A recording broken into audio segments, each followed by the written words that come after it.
Hai, Assalamualaikum. Saya Omar Sihat. Hari ini saya nak share tentang petua untuk hilangkan batuk yang agak kronik ketika sedang hamil ataupun sedang mengandung.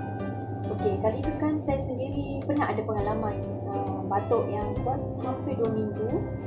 Masa tu sampai kan orang sekeliling beritahu saya ni ada TB, penyakit TB tu kan, yang batuk kering tu.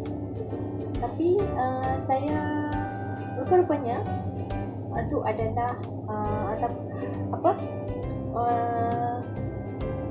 perubahan dalaman badan kita disebabkan saya mengandung.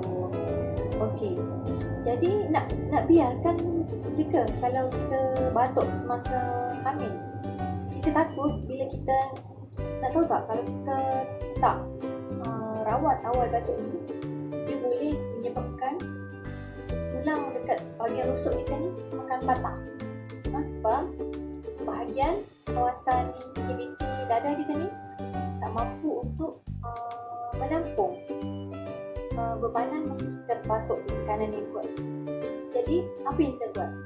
Saya memang bila buat farmasi, makan buat batuk, semua makan madu seperti mana yang orang lain suruh, tapi masih juga tak baik.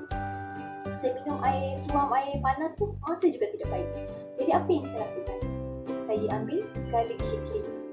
Garlic shakeling ni dalam masa 2 hari saja memang dah habis sembuh.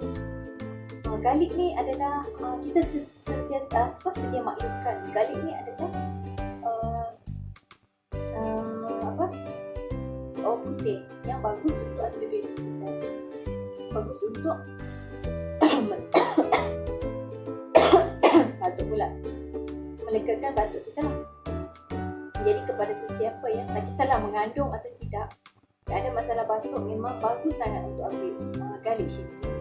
Okey, kepada sesiapa yang nak dapatkan garlic shakeling ni, boleh hubungi saya.